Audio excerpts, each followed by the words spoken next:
Welcome to Come and See, your podcast for finding truth in a world of chaos. Brought to you by All for Jesus Living Waters Ministry. With host and founder Richard Case and co-host and retreat leader Kathy Ricconi. Join us every weekday at this time to discuss news, spend time in the Word, and receive answers to your personal questions about living life in God's truth. And now your host, Richard Case.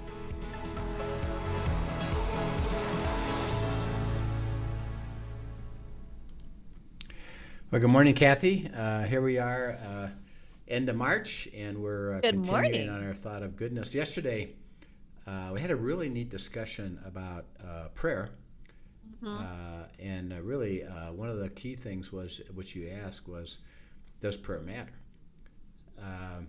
And as I was, interesting enough, I was praying. I was praying about that, and remember, prayer is dialogue. Yes. And the beauty of prayer is, think about the intimacy that it brings you into a relationship with the God of the universe, who, by the way, isn't just somebody that can give you some information. It's, I can make things happen. He can make things happen. Right. And so I said to him, I said, you know, what really is one of the keys to why prayer matters? He says, think about what you guys teach. Now remember, the beauty of God is that He loves the relationship. So the relationship is conversational. Right. The relationship is dialogue. It's not just, I'm an answer man, God speaking, and I'll give you the answer, see you later. It's not transactional. That would be transactional. That's right. It's dialogue. So he says, well, what do you guys teach? Well, we teach abiding. What about that? Well, you get to hear my voice. He said, one of the beautiful things of prayer is you get to hear my voice. How privileged are you that you can hear my voice, right, and stay in that place where we are dialoguing and you're hearing my voice, and I'm leading you into that, which we're talking about, the covenant, right, to bless you, to make you a blessing, and I need you to walk with me along my path that I'll share with you and show you and reveal to you and have you stay with me. And by the way, on my path, I'm going to deliver these privileges: protection, deliverance, and now this next one we're in is goodness, and we're going to see Shalom here in a second. So he says, you get to hear my voice. You and I are in an intimate relationship, which is why I created you in the first place. Right. And then, by the way, I get to deliver to my children, who I love and are in a relationship with me, the very, very best of life. Yep. By the way, in a very tough world that right. you're going to have trouble. And just stay with me. Be with me. Take me by the hand. Yeah. And just stay with me. So does prayer matter? And this is really cool. It matters to God. That's what's so cool. It matters to Him. And if it matters to Him, well, of course it matters, and right. What a privilege. So, again, if people are hearing think about the weight of what you just said there, though. I mean, I feel like often I really do feel like my prayer time it matters so much to me, but what you just said, it matters so much to Him. Yeah. That's a really profound statement when you think about the beauty of Him so desiring that conversation place with us. Yeah. And our dependency on Him, and just coming to Him and taking His hand and listening to Him and asking and dialoguing and enjoying that. Yeah. And think about remember Jesus grew as a baby. And He became conscious of His sonship and who the Father was. Because remember, at age 12, when Mary and Joseph had left Him behind in Jerusalem, right? Hey, what are you doing? He says, well, don't you know? Don't you know? I got to be with my Father. I'm with my Father. And even then, see, He understood the beauty of it, and see, and you even said this this week of being a mother, and I know as a dad, is I believe the Father, when that became conscious to Jesus, actually thrilled the Father's heart. Oh, Is now absolutely. we can re-engage Yeah. in life together, which is what his heart was all about. Right. And by the way, what his heart is for us is, I want to engage with you in your life, Mm-hmm. and I can do it. And of course, it's beyond us to say, how can you possibly be that person with me and be that person with Kathy at the same time? Right. He says, I can do it. I got it. Don't I can worry. do it. I can do it. And I am. And that's what's so remarkable, is that he's the God of the universe, sovereign, all powerful, all omniscient, omnipresent, and he's personal. And he loves that personal stuff, So it's really Yes. beautiful. So as we continue that, it's just keep thinking that it matters, and actually learn and grow in this. And we'll get into this even later, because there's going to be a piece of the covenant is really dependent on our choices that we have to make, and we'll come back to this. But let's Right. pick up one of the privileges that we talked about is goodness. Mm-hmm. God says, I'm going to deliver to you my best, the excellent, the superb, the fantastic. And go to Proverbs 13:22, and we'll add to this. Proverbs 13:22. Says, a good man leaves an inheritance to his children's children, but the sinner's wealth is laid up for the righteous. Yeah. So as he talks about goodness, what do you leave? Well, he's talking about leaving an inheritance An, for in- children. an inheritance to your children's children. Mm-hmm. So it's implying that first of all, you are in relationship.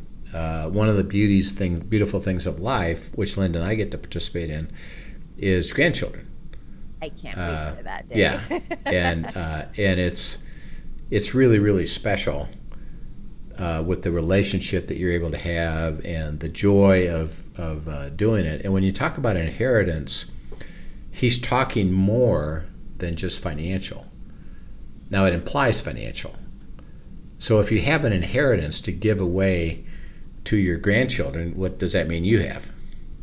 You had to have something that you received. Yeah. That you have. Yeah, that you give them. had some You had provision. something to give them. You Yeah. have provision. You have things in life that are going to be passed on, which can be financial estate, items, things that were important to you that are passed on, to the next generation and beyond that, so that there's a remembrance of, hey, I remember when, and this is special to them. But the Right. inheritance is way deeper than that. They're inheriting. If you've been walking in the covenant, they are going to inherit the life of God as well, and they're going to inherit the ability to seek God, to pray. We talked about prayer, to pray, have dialogue, understand God's will.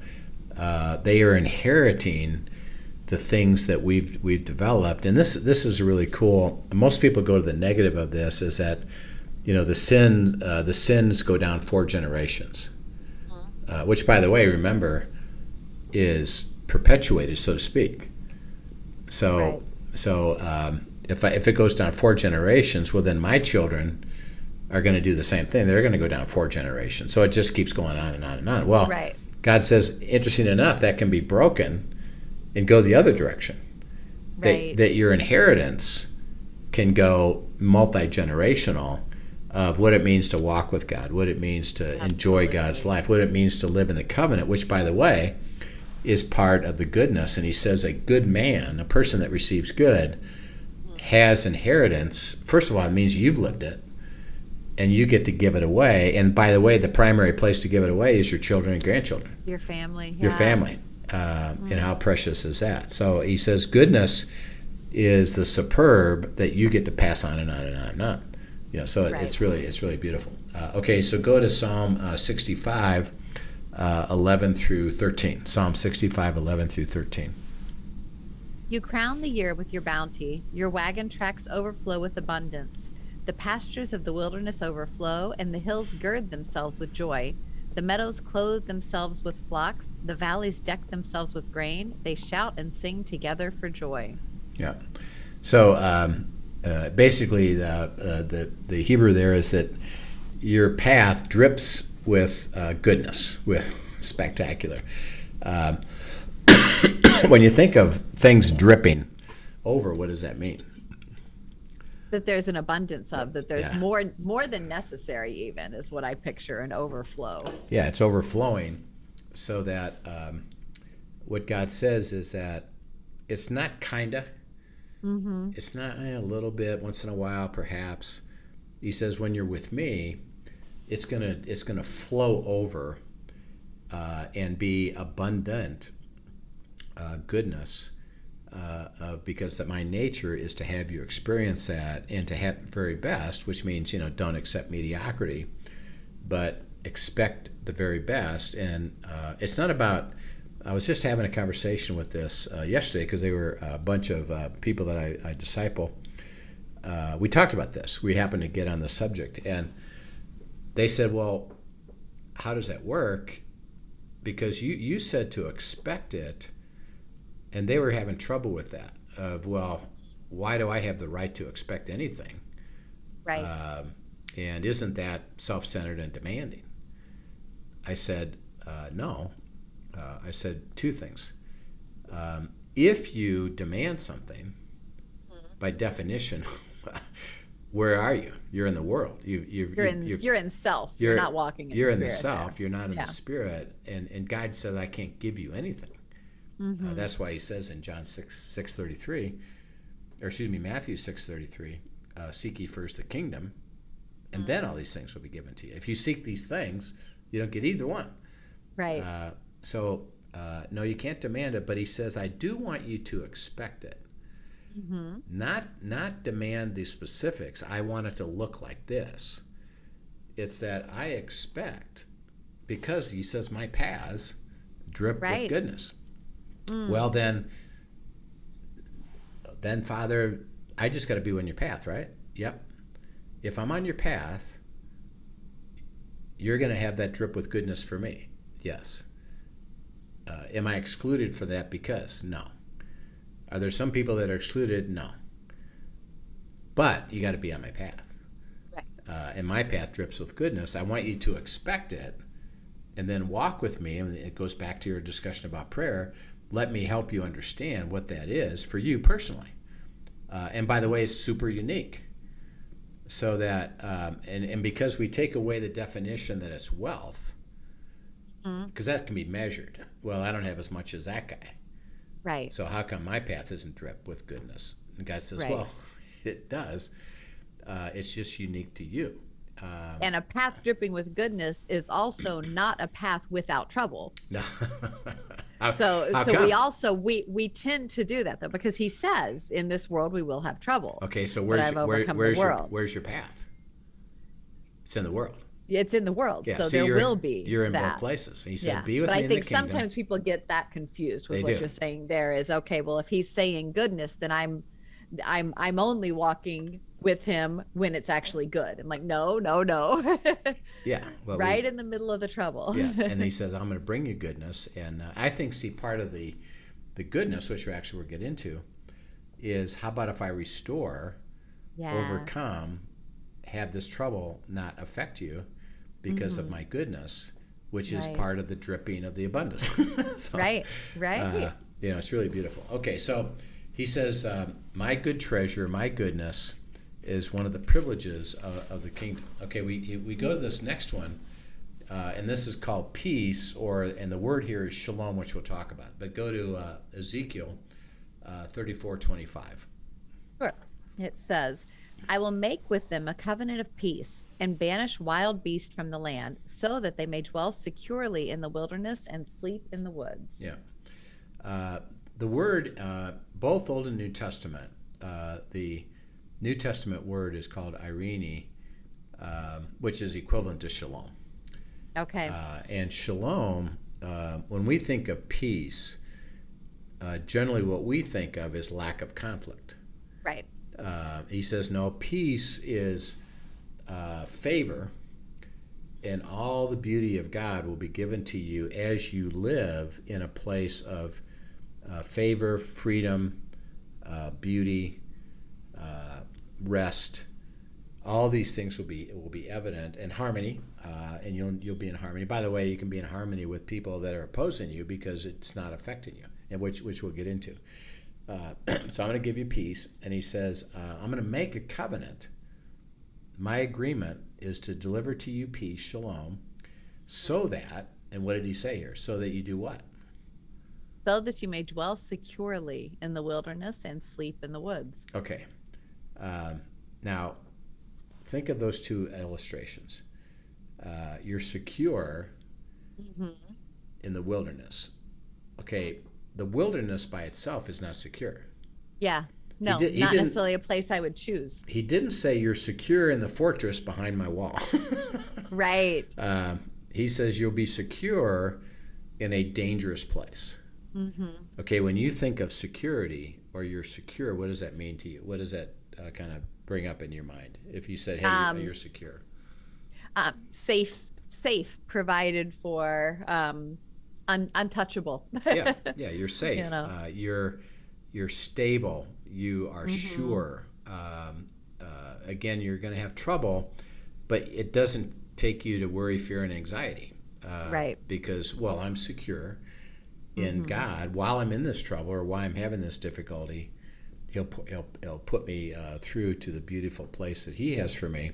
And particularly as we've talked about the world of chaos, Right. it's getting less secure per se. Right. And we're right in the middle of it all. And we're in the middle of it, and all these things are happening, and we're getting afraid and fearful and anxious.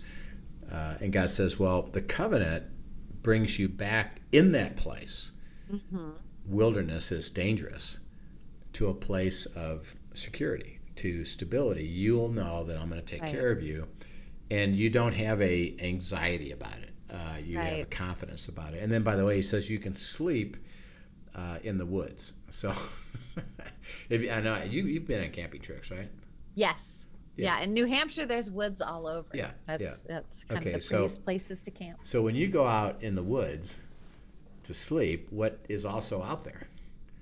Lots of wildlife. Yeah. Yeah. And things that can come against you and harm you, all the way from, interesting enough, bugs just irritate you, or it can harm you. To immense bears. To bears and animals. In Colorado, we've got mountain lions and a variety of things that you could, in a sense, because you've got to, in your mind, you got to be alert.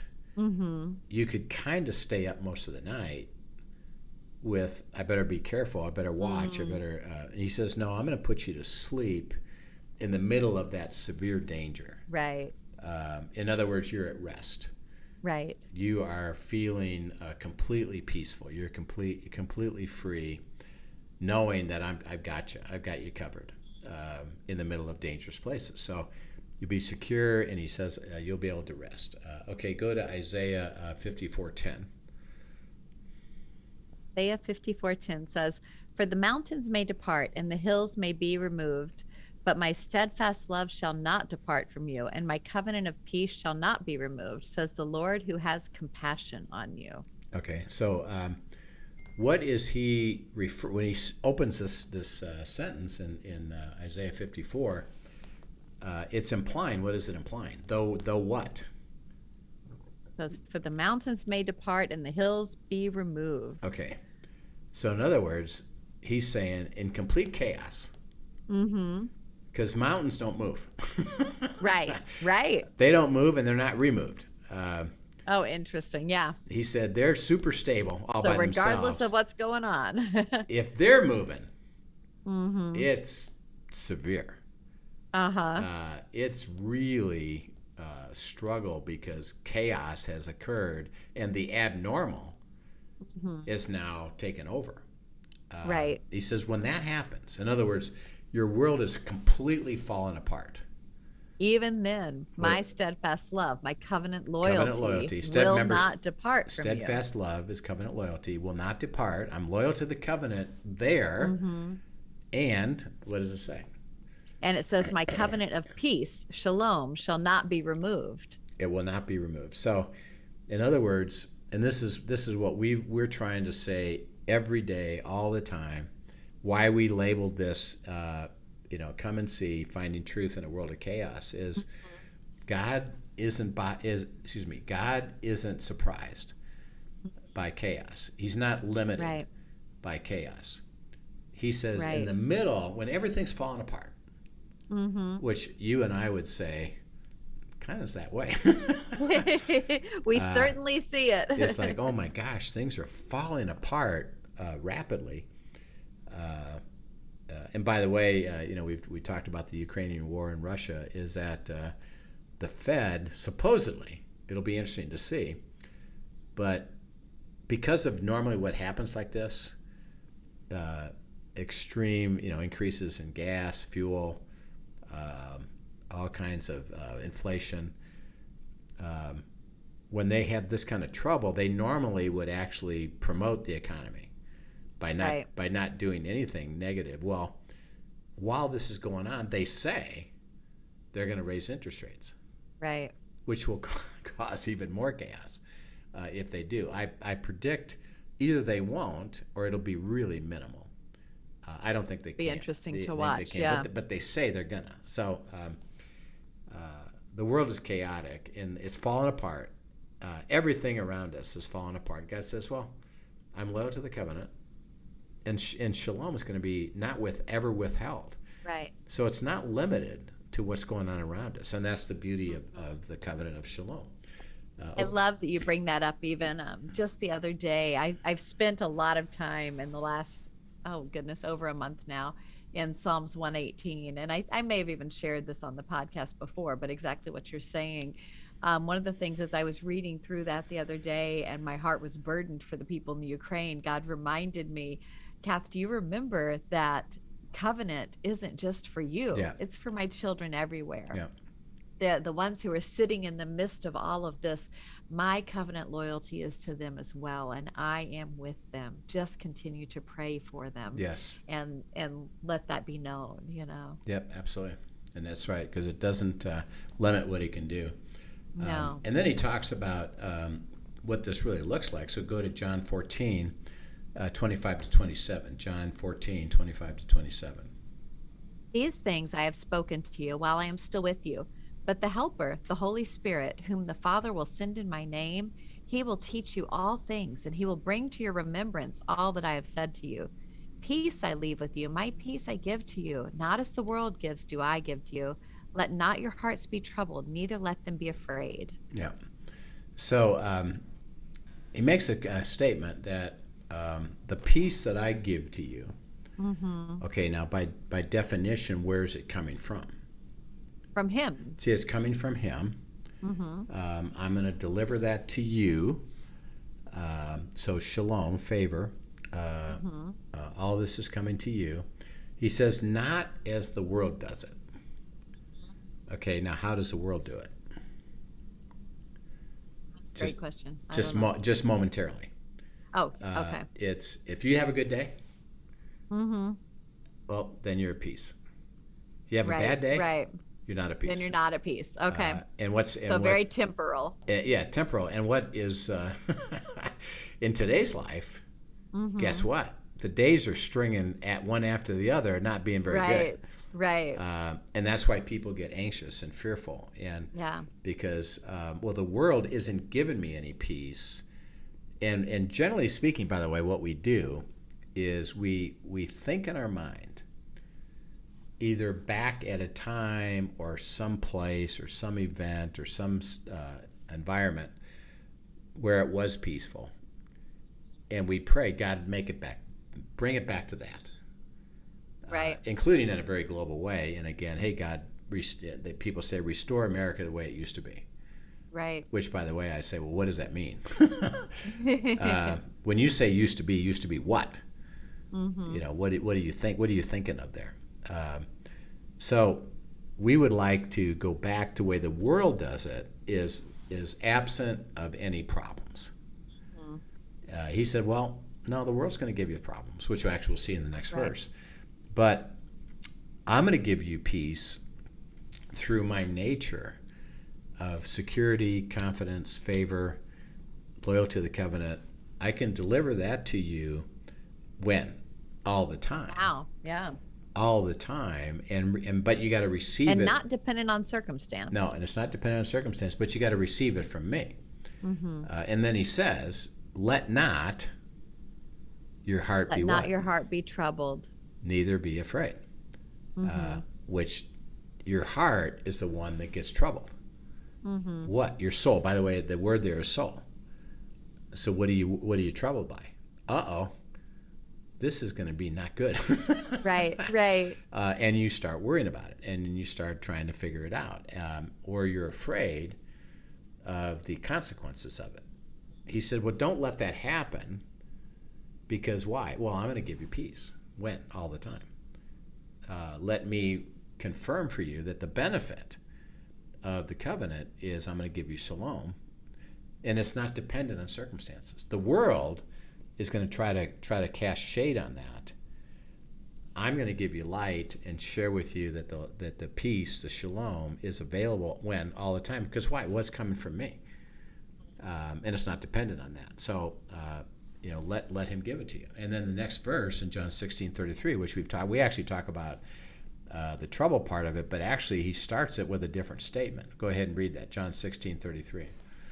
I have said these things to you, that in me you may have peace.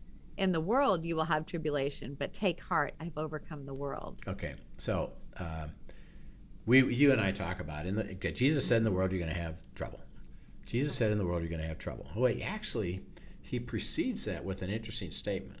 Right. In me, you will have peace. You'll have shalom. Right. Okay, now he's contrasting. In me, you'll have shalom. Mm-hmm. In the world, you're going to have what? You'll have trouble. Trouble. Okay, now here's really cool. They both exist at the same time. Mm-hmm. It's not either or. Well, yeah, right. When you're in the world and you're struggling, you don't have peace. Yeah, once in a while you get peace from me. No. While you're going through the trouble, and by the word there is stress, pressure, heaviness, difficulty, negative consequences. Yep, you're going to have those. But you can have peace in me because Jesus said, I've done what? I've overcome the world. I overcame it. I have victory over it. In other words, the world doesn't impact what I can do. Right. I've already gained the victory. I've overcome it. Now, if I've overcome it, you too can overcome it. How? By being with me. Being with me. Peace yes. is in me while you're in the trouble of the world. Mm-hmm. So that he says shalom is absolute, available, and it's not dependent, as we keep saying, on the trouble that you will have. Absolutely. So it doesn't put you in a bubble. It says while you're having that trouble, I'm going to give you peace. Because right. why? Well, I've overcome it. And that means the trouble that you're going to have, which we're going to have, and by the way, we can even cause it because we walked away from his will. Right. He says, what? I can fix it. I can resolve it. I'm going to make it right. So it's not, and this is something that we got to be careful of, because people can spiritualize this and say, yeah, my life is really awful, but I'm supposed to be peaceful. Well, if your life is continually awful and there's never any relief from that, I don't care how much you think you should be. Can you be at peace? No, you can't. Right. So God has to demonstrate that, yeah, I know you got trouble, but I'll take care of it. Right. I'll resolve it. Now, by the way, there's no, the two things we can't ask him is how and when. Right. We would like, okay, show me how you're going to do that, and I'd like to know. And then two is, well, I'd like you to do that tomorrow. Yeah. And the key is staying with him. Yeah. It is just staying with him. It's so funny. We had a couple of friends, some couples that we actually are on the leadership team for when we lead our retreats, over for dinner the other night. And we were just sharing, because we'll get together periodically and share what God's been saying to us. And it was interesting. One of the gentlemen, Nathan, he's been on here before, he shared as he was talking through what God had him abiding on. And he said, and then he dropped this phrase and basically said, take my hand. This is the thing. Take my hand. And my eyes went big, and Kendra's eyes went big. And I'm like, Kendra, read the text that I sent you this morning. Cause he had just said that to Nathan that day. And I sent Kendra a text that morning. Hey, God just dropped this phrase on me this morning. Take my hand. Oh man. And so we're like, okay, guys, this is a pay attention to moment here, because he, in two very different locations, not communicating. I talk to Kendra all the time. I don't talk to Nathan, but really once a month when we gather. And both of us, he dropped the same phrase on. And just, that's an important phrase. And that speaks to exactly what you're talking about right now, is in the midst of all of this, the invitation is to take his hand. Yeah. And in his hand, we will have peace. We will have shalom. Yeah. And when you think of that, what does that mean to you that, Jesus says, take my hand?